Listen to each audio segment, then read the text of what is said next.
Chapter 36, Siddhi, Rhythms of Cognitive Hindrances. In previous chapter, we talked that Tibetan Buddhism is divided into 4 classes: Kriya Tantra, Chaya Tantra, Yuga Tantra, and Anuttara Yuga Tantra in terms of doctrines. And it can also be divided into another 2 categories in terms of succession. One is called Old Tantra and the other New Tantra. In terms of history and the theology of the 4 domains of Buddhism, the origin and classification of Old and New Tantras are differently viewed. Let's unfold Old Tantra and New Tantra in terms of the history domain.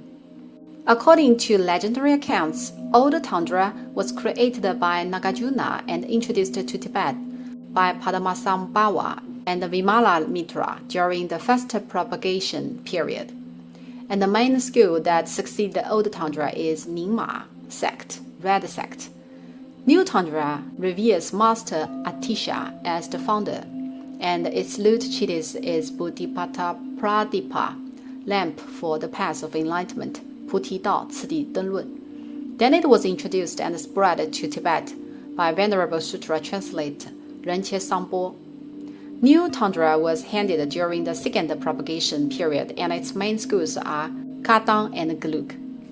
Time date the beginning of the 13th century. In 1203, Vikramashila Vihara was devastated, which symbolized the complete ruin and the utter failure of Buddhism in India. Plentiful Indian monks had been starting exiling to Tibet about 100 years before the event of devastation, due to which Tantra had been completely preserved in a way in Tibet. Furthermore, it had gradually formed its system of classifications of the Buddha's teachings, which is the 4 classes of sutras and tantras. Based upon the 4 classes of sutras and tantras, systematic and integrated doctrines and tenets of Vajrayana were built and structured.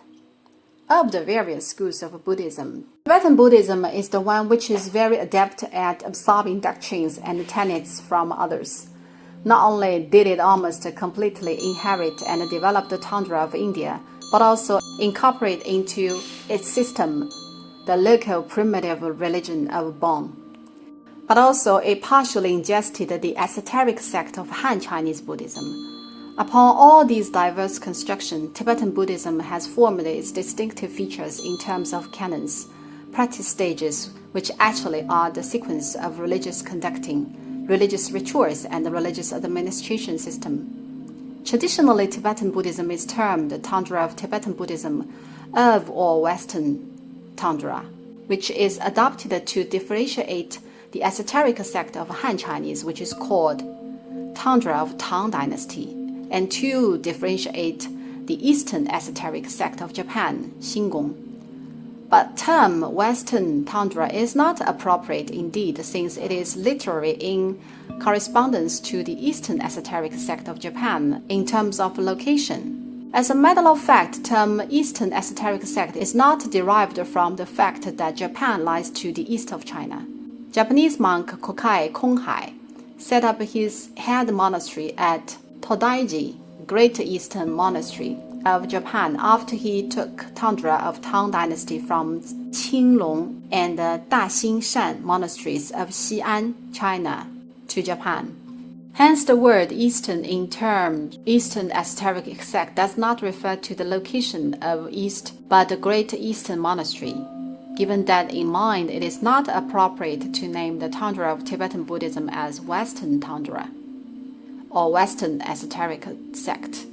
Besides, there is another esoteric sect of Japan called the Tendai School, which was founded by Japanese monk Saicho Zuichen, who was contemporaneous with Kokai Konghai. With regard to the doctrines of enlightenment of Tantra, it has been said that the interpretation upon Trikaya, the threefold body or nature, differs from the one in Han Chinese Buddhism. Tantra considers there is a mystic path between the 2 visible forms of appearance of the Buddha, which are Namanakaya, Buddha incarnate as a man, and Sambhogakaya, a Buddha's reward body. the yoga of the illusory body, 换身法. And this leads to the resultant state of Buddhahood in the present bodies through practicing esoteric mantras. Approach of the yoga of the illusory body is esteemed to be the substitution of the everlasting conducting and the cultivation of Lupakaya, a physical body. Then what sort of agents consumes this everlasting duration? This duration is the 3 Asankhaya kalpas, 3 incalculable eons, which is an immeasurable period. Tantra believes that the agents is the delusions derived from the apparent object as it appears. Only the esoteric methods are capable of breaking and eradicating the agents which is essentially imperceptible, meaning not specific or concrete. These tiny and imperceptible agents impede one to attain Buddhahood. Hence, practicing secret mantras is to detach oneself from the agents, but with the very condition which is to accept the religious ceremony of Abhisheka, consecration, 灌顶, from one's guru or lama. Abhisheka consecration is the entrance stage of Tantra practice.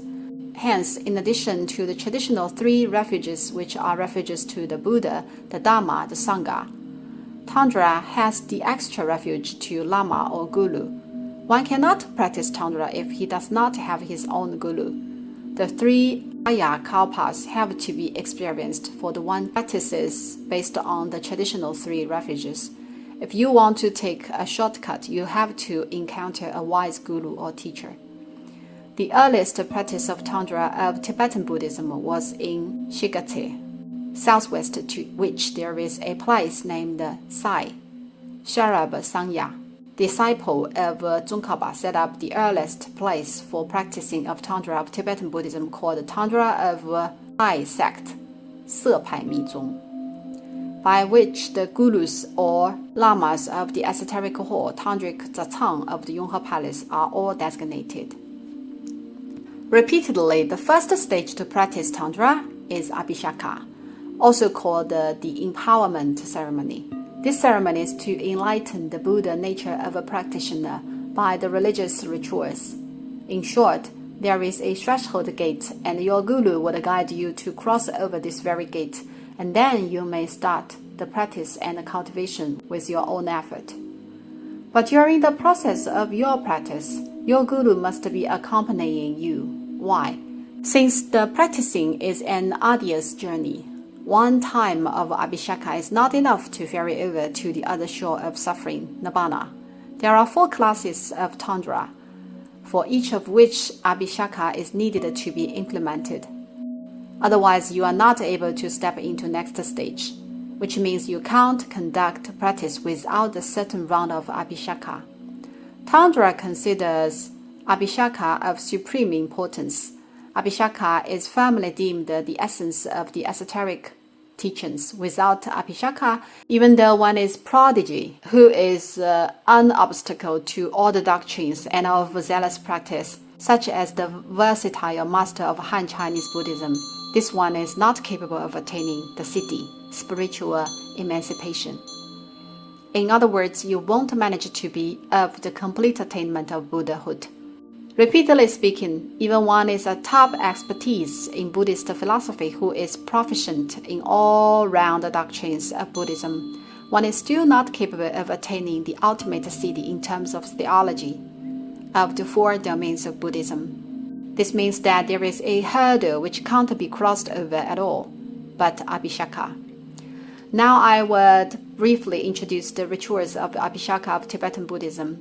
It is held in a place with mandala, with the host who is the Vajraguru. As mentioned, the Guru represents the heritage of father class, and the mandala, the heritage of mother class. Hence, Abhisheka needs to be preceded along with father and mother.